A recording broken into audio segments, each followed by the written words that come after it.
importante acá en Chile para todos los constitucionalistas, pero para la comunidad política en general y para el país, porque estamos asistiendo a una cuestión bastante inédita en nuestra historia, que es un intento de dictarnos una nueva constitución de forma democrática. La historia constitucional chilena lo que muestra es una trayectoria de imposiciones de cartas fundamentales o de constituciones a través del recurso a la fuerza, a través de dictaduras militares, a través del recurso militar en general. Entonces, este nuevo ciclo que se abre, y sobre todo a partir del 25 de octubre de este año, con el plebiscito pasado, es un momento particularmente significativo en la historia constitucional chilena, y por eso nos encanta poder compartirlo con otros colegas que están estudiando los temas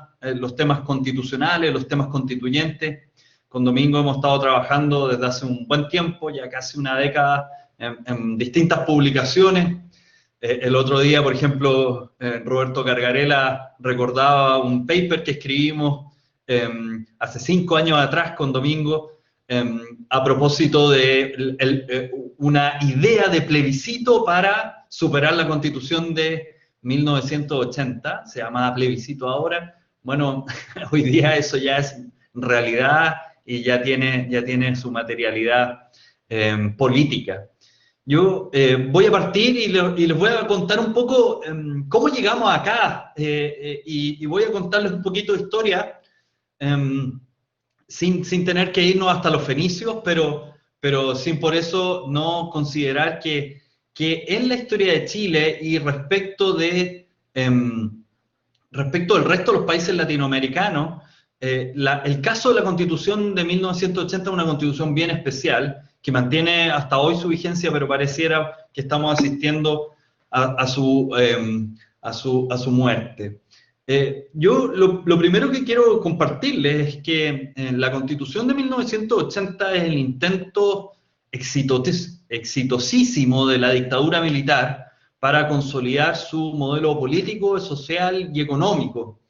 Y durante muchísimo tiempo fue el modelo institucionalizado de tutela del control militar sobre la política democrática, ¿ya?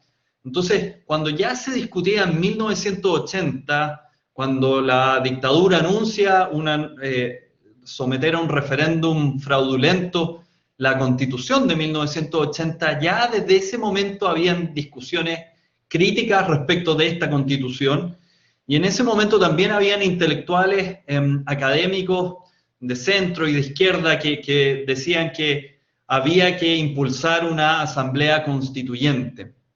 Sin embargo, durante la dictadura y durante toda la década del 80, el régimen militar mantuvo su poder, mantuvo el control de la sociedad, y en ese contexto fue imposible impulsar una alternativa democrática para la sustitución de la Constitución del 80. Y en su momento hubo un dilema político entre la oposición a la dictadura y el régimen militar, en donde la oposición decide jugar con las reglas de la Constitución del 80, decide aceptar el itinerario que la Constitución del 80 había fijado, en virtud del cual el año 88 se tenía que hacer un plebiscito para decidir la continuidad de Pinochet en el poder, y jugar con esa regla, con ese itinerario, para tratar de doblarle la mano a la dictadura. Y esa aceptación política condicionó la vigencia de la Constitución del 80 y condicionó también las posibilidades políticas de transformación del régimen político, económico y social de la dictadura. ¿Y por qué? Porque pese a que había una crítica al origen de la Constitución del 80 y al contenido de esta Constitución, cuando se decide jugar con las reglas de la Constitución para sacar a Pinochet, se acepta buena parte de este entramado político institucional. Y entonces el plebiscito del 88, en donde Pinochet pierde, y como titulaba un periódico, corrió solo y salió segundo, ese es un momento en donde se consolida esta esta continuidad institucional de la Constitución del 80 para transitar a la democracia fijada en esa Constitución. Fíjense que durante mucho tiempo eso va a determinar las posibilidades políticas de los distintos regímenes democráticos. Esta Constitución está llena de, durante mucho tiempo estuvo llena, pero además mantiene una serie de dispositivos que lo que buscan es neutralizar la voluntad político-democrática. Lo hizo en primer lugar tratando de proscribir los partidos políticos de izquierda, el Partido Socialista, el Partido Comunista, y ahí tenía una regla especial. Lo hizo también con reglas especiales para que las Fuerzas Armadas tutelaran y garantizaran el orden institucional de la República y entonces pudieran representar decisiones frente a la autoridad política democráticamente electa. De hecho, los comandantes en jefe eran inamovibles por el presidente de la República. Y así tenía una serie de otras reglas. El Tribunal Constitucional era un tribunal diseñado para proteger la Constitución de 1980. Varias de esas reglas se fueron modificando con el acuerdo de la derecha política que sostenía esta Constitución, pero, sin embargo, sus instituciones centrales hasta el día de hoy se mantienen. Y de eso podemos conversar un poquito más después. Y entonces, ¿qué pasó? Durante la década de los 90 y de los 2000, no hubo ningún reclamo constituyente, a diferencia de lo que pasó con otros países latinoamericanos, que una vez que terminaban las dictaduras, se procedía a una importante respuesta constituyente, sacar una nueva constitución. El caso de Brasil es paradigmático, pero si no, reformas importantes para canalizar una voluntad democrática en forma, y ahí, por ejemplo, el caso argentino también muestra algunas peculiaridades. En el caso chileno se sigue jugando con las reglas de la dictadura militar, se sigue jugando en la cancha rayada, en el tablero de juego rayado por la dictadura, y esto empieza a generar frustración política en las nuevas generaciones que no se sienten parte de esos compromisos de la transición a la democracia. Y en ese contexto empiezan protestas y movilizaciones sociales en contra de las consecuencias del modelo político, económico y social de este régimen militar. Fíjense que esto empezó hace 15 años atrás, con las primeras protestas estudiantiles del año 2006, pero van a tomar más fuerza ya en el primer gobierno de la derecha bajo la democracia, que es el gobierno de Sebastián Piñera. El año 2011 se inicia una gran revuelta estudiantil que está acompañada por distintos conflictos sociales locales, conflictos por razones medioambientales, conflictos en zonas fronterizas del país, entonces por problemas regionales y en contra del centralismo y las respuestas del sistema político frente a eso.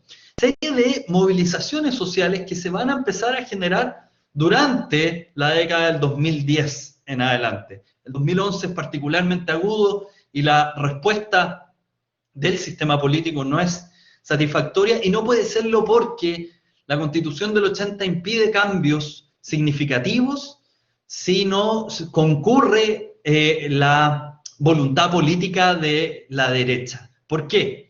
Porque tiene una serie de reglas especiales como las leyes orgánicas constitucionales y el control preventivo del Tribunal Constitucional, un control preventivo de leyes, que lo que hacen es que en aquellas materias que la Constitución designó como clave para el modelo político, social y económico, se debe contar con un quórum altísimo para ser aprobada, un quórum de 4/7 de los diputados y senadores en ejercicio, mucho más que cualquier tipo de leyes orgánicas constitucionales que existen en otras partes del mundo, como España o como Francia. Y en ese contexto, además, esas normas especiales, esas leyes orgánicas constitucionales, son siempre revisadas preventivamente por el Tribunal Constitucional. Y no es casualidad que los conflictos sociales se ubiquen en el ámbito educacional. El ámbito educacional chileno es un ámbito particularmente segregador, es reflejo de una economía neoliberal en donde los servicios educacionales que tú recibes están determinados por la capacidad de pago que tú tienes. Y la modificación de eso requiere aprobaciones de leyes orgánicas constitucionales. Entonces, eso era parte del núcleo del modelo político, social y económico de la dictadura. Con el segundo gobierno de Michelle Bachelet, en las elecciones del 2013, surge un movimiento para acompañar la protesta social, estudiantil, regional, medioambiental, con una protesta constituyente. Y en ese contexto, las elecciones del 2013, junto a un grupo de abogados y abogadas, apoyamos jurídicamente una protesta electoral que se llamó Marca tu voto por una asamblea constituyente. Similar a la protesta que se hizo en Colombia con la séptima papeleta, salvo que en Chile con una cédula única lo que había que hacer era rayar el voto. Hacer una marca AC para hacer una protesta, pero en el acto electoral mismo. Y esto prendió entre los ciudadanos y ciudadanas, y por primera vez se empieza a discutir sobre nueva constitución y sobre asamblea constituyente en compañía de las protestas y de las movilizaciones sociales. Es decir, ¿por qué no hemos podido cambiar el modelo político, social y económico? ¿Por qué no los gobiernos democráticos pueden llevar adelante sus programas de gobierno? ¿Cuál es el dique de contención? Bueno, es la Constitución. ¿Por qué no se puede cambiar el modelo territorial del poder? ¿Por qué no podemos alterar el modelo de equilibrios políticos, pero sobre todo de esquemas de poder económico? Bueno, básicamente por los dispositivos neutralizadores que tiene la Constitución de 1980.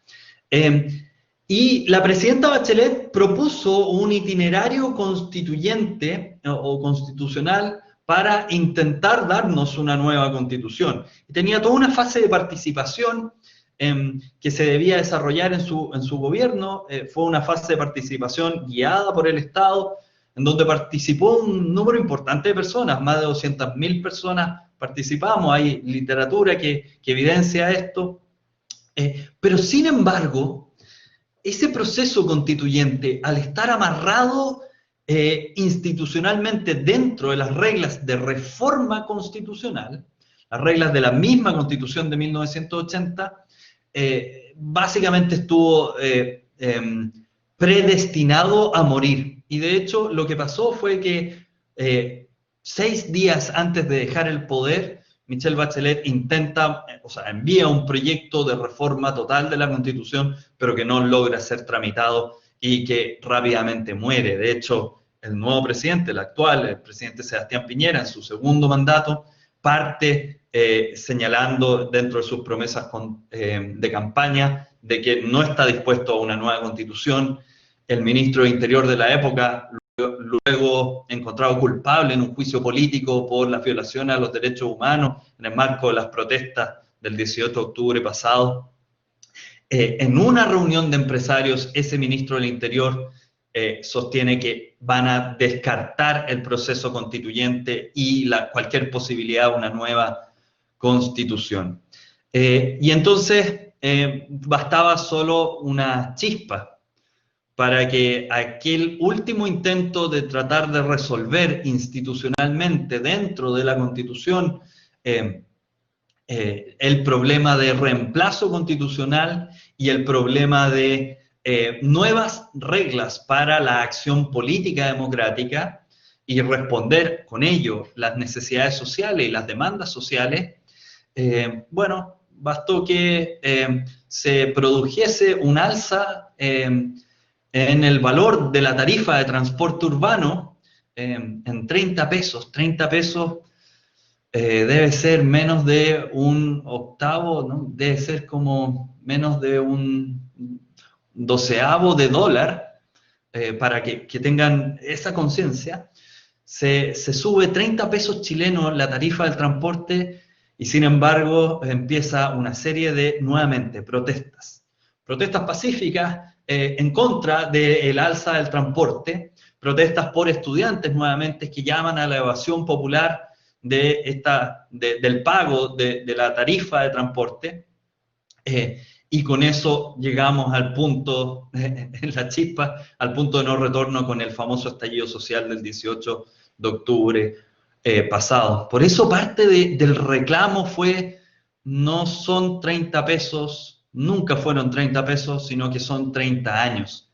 Y fíjense, el reclamo era 30 años respecto a la frustración de cómo la política democrática, luego de Pinochet, no fue capaz de resolver las demandas sociales que estaban incubándose hace más de 15 años antes del 18 de octubre pasado.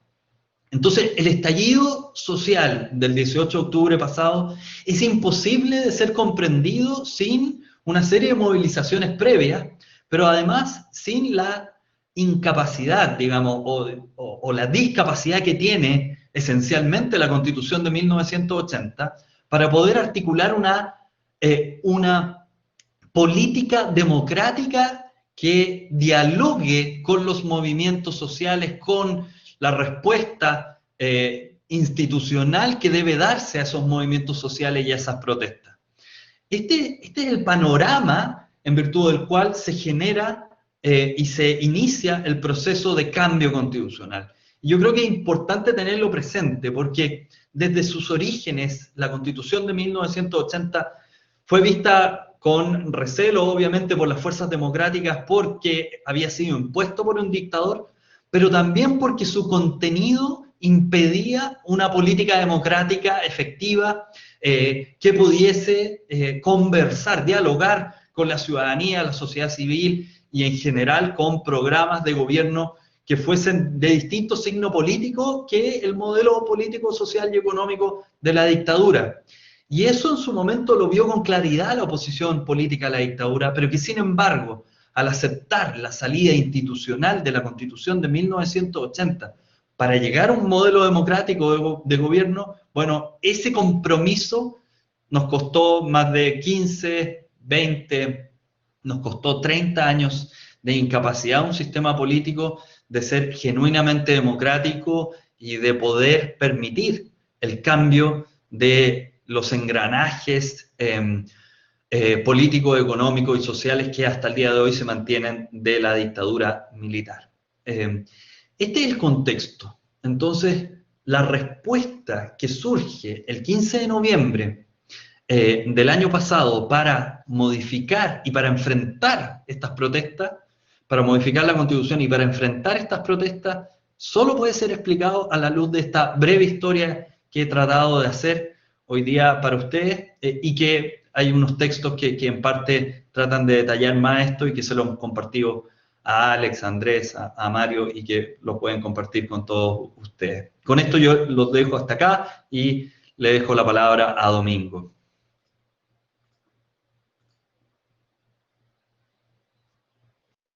Gracias, Pablo, y aprovecho también de reiterar los agradecimientos para Alex, Andrés y para Mario, ¿no? Yo quisiera en estos minutos explicar el contexto del proceso tal cual como se está desarrollando, construyendo sobre la historia que Pablo acaba de presentar, a las protestas intensas que se instalaron en Chile a fines del año 2019, conocido como el estallido social. La siguió una serie de negociaciones a nivel político entre los principales partidos políticos que buscaban dar una respuesta comprensiva o estructural a varios de los problemas que la ciudadanía estaba colocando sobre la mesa. Por las razones que justamente Pablo relataba hacia el final de su presentación, dada la incapacidad de respuesta del sistema constitucional chileno, nos parece que la única forma que había efectivamente de abordar los reclamos que se estaban planteando en ámbitos como la educación, como la previsión social, como el acceso a la salud, no podrían haber sido abordados de otra manera que no sea justamente a través de esta respuesta comprensiva que es la del reemplazo constitucional. Las negociaciones políticas que se trabaron justamente en el contexto del estallido social terminaron con lo que se vino a denominar el Acuerdo por la Paz y la Nueva Constitución, un acuerdo firmado por prácticamente todos los partidos políticos, a excepción de algunos, un par de partidos que luego podemos conversar si a ustedes les parece, que se restaron de ese acuerdo. Es importante anotar que hoy día se están conociendo algunos antecedentes interesantes respecto al contexto en el que se firma ese acuerdo, porque hace cosa de un par de semanas, el entonces ministro del Interior eh, hizo una declaración en la prensa bastante peculiar, ¿no? Él dijo que el presidente Piñera, en ese entonces, había, y lo cito, ¿no? Había optado por el camino institucional para resolver la diferencia de los chilenos, ¿no? Y uno puede, desde luego, especular mucho respecto a qué es lo que quiso decir el ministro Víctor Pérez con esa afirmación, pero lo cierto es que parece que hay bastante antecedentes de que habría existido alguna insinuación de parte de las fuerzas militares de haber tomado algún papel más relevante en el contexto justamente de esas protestas constituyentes, como decía Pablo, que se estaban desarrollando desde octubre 18 en adelante, y, como digo, presentando justamente este tipo de reclamos. El acuerdo logra finalmente firmarse, ¿no? Este acuerdo por la paz y la nueva constitución, y genera una recepción que yo diría es ambivalente, ¿no? Yo diría que una parte importante de la población vio este acuerdo con buenos ojos, ¿no? Es por primera vez en el contexto de un régimen democrático que se abre la puerta, como decía Pablo, esto es inédito en la historia republicana chilena, ¿no? Para que sea la ciudadanía la que tenga la voz principal en el reemplazo constitucional. Pero hubo algunas dos voces disonantes, yo diría dos grandes grupos, ¿no? La clase alta o la élite política, que muy vinculada en Chile a la élite económica, veía en el proceso constituyente un espacio propicio para alterar la estabilidad, reclamaron falta de seguridad, obstáculos para la inversión, ¿no? Y todo lo que en general se suele reclamar frente a este tipo de procesos por ese sector. Y en el otro costado, yo diría que las capas menos favorecidas de la sociedad vieron en el acuerdo, por el hecho de que había sido firmado por los principales partidos políticos, una suerte de, como le denominamos acá, cocina, ¿no? Aludiendo justamente al hecho de que se había tratado de un acuerdo fraguado entre cuatro paredes y con esa participación de la ciudadanía. A nosotros nos parece que lo que hay acá es un acuerdo que efectivamente es, ¿no?, firmado por partidos políticos, pero respondiendo justamente a esas demandas intensas que la ciudadanía estaba presentando. Dicho de otra manera, sin estallido social, este proceso, este itinerario de reemplazo constitucional jamás habría existido. A ese acuerdo, al acuerdo por la paz y la nueva constitución, lo sigue luego una comisión técnica compuesta por constitucionalistas, cientistas políticos, cientistas políticas de los distintos partidos políticos, que tuvieron como tarea la de discutir, diseñar, ofrecer un primer borrador o proyecto de reforma constitucional, que es el que termina aprobándose finalmente y publicándose significativamente o no, un 24 de diciembre del año 2019, y que es la Ley de Reforma Constitucional 21.200. ¿Cuál es la peculiaridad de esta ley de reforma constitucional? Es una ley que reforma, enmienda, modifica el capítulo 15 del texto constitucional vigente, y que habilita justamente en los, digamos, siguiendo los pasos que voy luego a relatar, el reemplazo total del texto constitucional de 1980. A nosotros nos parece que se trata de un proceso que podríamos denominar híbrido, ¿no? Un proceso constituyente constituido, en la medida que ese capítulo 15, como vengo diciendo, relata, fija, traza los contornos gruesos del proceso, que el proceso entonces debe observar, pero sin perjuicio de ello, por supuesto que deja un espacio bastante grande para que la convención pueda, digamos, explotar ese lado constituyente del proceso que se está inaugurando. Sin ir más lejos, la convención, desde luego, tiene la atribución de reemplazar completamente el texto constitucional, pero tiene este carácter mixto, ¿no?, donde algunas de sus reglas están, como digo, ya hoy día contenidas en el capítulo 15, se me permiten la expresión, una serie de regulaciones que, descansando en la institucionalidad actualmente en vigor, nos va a permitir ir de a poco desvistiéndonos, como ya está ocurriendo, justamente de esas reglas que Pablo relataba anteriormente, han hecho imposible una apropiación democrática del texto constitucional impuesto en la dictadura. En términos generales, el proceso está marcado por 4 etapas, ¿no? La primera etapa, que es el famoso plebiscito de entrada, que tuvo lugar el día 25 de octubre, la única etapa hasta el momento respecto de la cual tenemos los antecedentes que arrojó ese plebiscito del 25 de octubre. Allí se preguntó si acaso aprobábamos o rechazábamos la elaboración de una nueva constitución, y se nos preguntó también en una segunda papeleta cuál debía ser el mecanismo conforme al cual se debía redactar esta nueva constitución. Y ahí habían 2 opciones: la convención constitucional, una convención constituyente compuesta por 155 personas electas específicamente para la tarea de redactar la nueva constitución, y la segunda opción era la convención mixta constitucional, compuesta en partes iguales por ciudadanía elegida específicamente para la tarea, y por la otra mitad que serían parlamentarios y parlamentarias actualmente en sus cargos que pasarían, ¿no?, a integrar esa convención de redacción constitucional. La historia nos indica, la historia reciente, ¿no?, nos indica que gana el apruebo por cerca de un 80% de los votos, 78,27% en favor de la opción por redactar una nueva constitución, versus el 21,73% que estuvo por mantener el texto constitucional impuesto por la dictadura de Pinochet.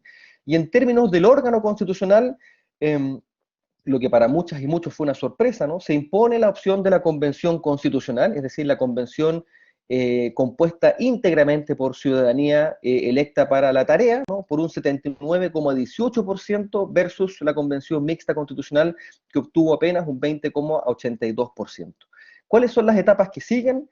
El 11 de abril del año siguiente, del 2021, nos corresponde la tarea de elegir a los y las convencionales constituyentes, es decir, quienes van a integrar la convención que redactará la nueva constitución. Estamos en momento en que se están presentando las primeras candidaturas, estamos en momento en que se están presentando las primeras ideas en torno a qué es lo que esos candidatos y esas candidatas van a querer hacer, y hay plazo hasta el 11 de enero para la inscripción de esas candidaturas. De acuerdo a nuestros cálculos, la instalación del trabajo de la convención se va a producir probablemente en junio del año 2021, y tiene un plazo de 9 meses, prorrogable por 3 meses más. Prácticamente todos creemos que ese es un plazo que sí se va a tomar la convención, o sea, hablamos del trabajo de un año, de modo tal que la convención debiera terminar su trabajo a junio del año 2022, y dando paso así a la cuarta y última etapa, que es este plebiscito ratificatorio que se estaría verificando en agosto del año 2022, donde la convención ofrece de nuevo al pueblo el texto, ¿no?, de la nueva constitución para que aprobemos o rechacemos lo que fue su trabajo. ¿Qué aspectos están hoy día en el capítulo 15 del texto constitucional aún vigente, regulados, y que, digo, ¿no?, le confiere este carácter híbrido o mixto al proceso constituyente constituido que se está desarrollando en Chile?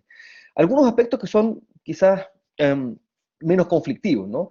Por ejemplo, están reguladas las reglas relativas a la elección de los y las convencionales, y para estos efectos se van a utilizar las mismas reglas electorales vigentes para la elección de la Cámara de Diputados y de Diputadas, más algunos ajustes ad hoc que luego podemos conversar, sin ir más lejos, ¿no?, la paridad de género que transforma esta convención en la primera convención. Nosotros en Chile, nosotras somos algo medio autoflagelantes, ¿no? No tenemos muchas razones como para sentirnos orgullosos de algo, pero aquí tenemos una, ¿no? El hecho de que va a ser la primera institución constituyente que va a estar compuesta en partes iguales por hombres y mujeres, ¿no? Entonces, como digo, esa es una regulación que está hoy día contenida en las reglas constitucionales. Después, algunas cuestiones generales relativas al funcionamiento del órgano constituyente, que también están reguladas hoy día en el capítulo 15. Por ejemplo, se dispone que para aprobar las normas de la nueva Constitución, la Convención debe respetar un quórum de las 2/3 partes de quienes integren la Convención Constitucional. También la Convención, una vez instalada, deberá designar a un presidente, a una presidenta o vicepresidente, y además definir, también por 2/3, un reglamento de funcionamiento, o sea, el reglamento de funcionamiento de la Convención, que deberá decidirse una vez instalada la Convención por 2/3, ¿no? Está todavía completamente por ser discutido. También existe la obligación para la convención de constituir una secretaría técnica, ¿no?, que va a estar, aquí cito el texto vigente, conformada por personas de comprobada idoneidad académica o profesional. ¿Qué otros aspectos están ya regulados? El estatuto orgánico de los y las constituyentes, como digo, el estatuto muy similar al de diputados y diputadas con algunos pequeños ajustes. Y por último, regula también hoy día el texto constitucional, yo diría un conjunto de disposiciones que están animadas a sujetar el trabajo de la Convención Constitucional, de modo tal que la Convención se dedique a aquello para la cual se la va a elegir. Es decir, si me permiten, en una frase, a redactar la nueva Constitución y no a gobernar. Y de este modo lo que hace esos preceptos, lo que tratan de hacer es mantener la vigencia de los órganos constituidos tal cual como están funcionando, dejando entonces la labor constituyente a manos de la Convención Constitucional. En esas mismas disposiciones hay alguna disposición, voy a ir sobre esto luego solo para mencionarla nuevamente, alguna disputa respecto a si acaso habrían ciertos límites materiales o sustantivos que la Convención Constitucional debe respetar. Esto en virtud de lo que dispone el actual artículo 135, inciso final, que lo leo, dispone lo siguiente.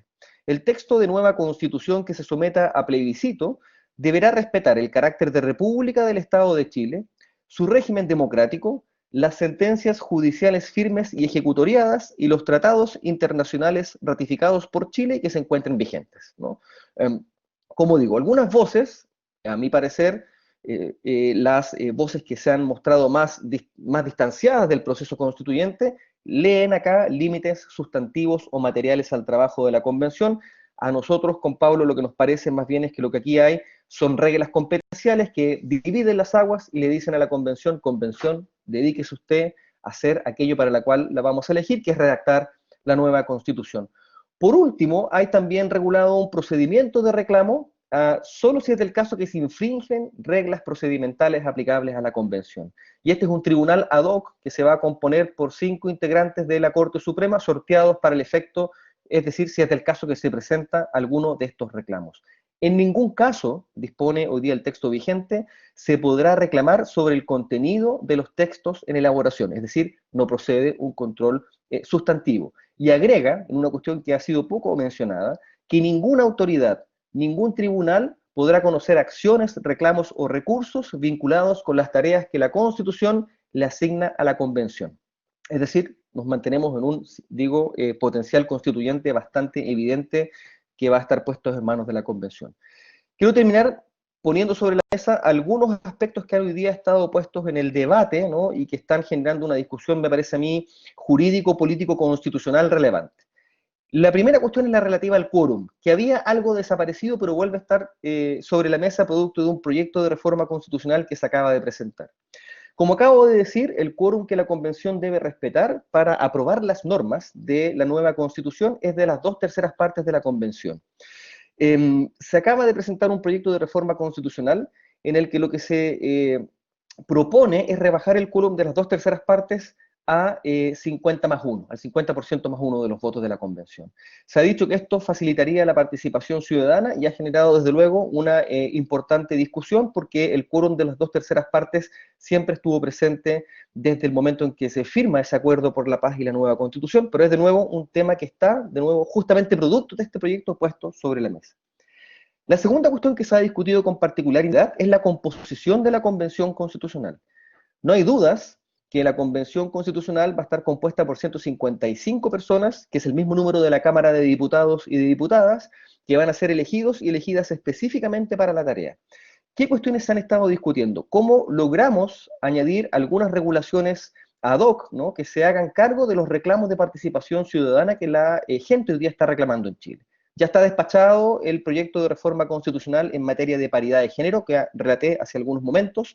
Están pendientes 3 asuntos que son de especial cuidado. Uno, la incorporación de escaños reservados para representantes de los pueblos indígenas. Hoy día Chile exhibe una población de alrededor del 13% de personas que pertenecen a los pueblos indígenas y lo que se está proponiendo es añadir 24 escaños reservados por sobre los 155 para representantes de los pueblos indígenas.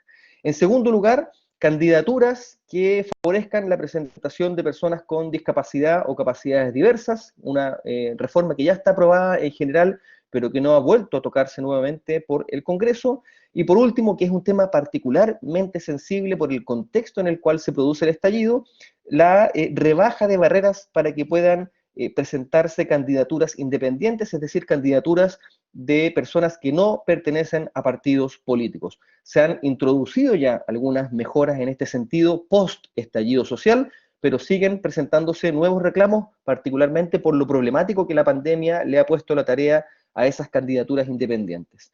Por último, dos temas que van a estar también han estado discutiéndose y probablemente van a seguir discutiéndose. Uno, participación ciudadana, cómo la convención va a dar la bienvenida a la participación ciudadana fuera de la propia elección de los y las convencionales. Esto es algo que tiene que definir la convención, pero es algo que hoy día está muy intensamente siendo discutido. Y por último, la cuestión que yo mencionaba a propósito de este artículo 135, inciso final, la relativa a los límites materiales. Como digo, hay algunas voces que leen en ese precepto límites materiales para tratar de evitar que la convención pueda partir desde la hoja en blanco, como la hemos denominado a la metodología, mientras que para otros y para otras, en el caso nuestro con Pablo, lo que vemos allí son otra cosa, no otra cosa que límites competenciales, siendo completamente claro que la convención va a partir en términos jurídicos, ¿no? Con una hoja en blanco que deberá redactar a medida que vaya logrando los quórums de 2/3 partes para la redacción de esas disposiciones. Hasta aquí estamos con la presentación.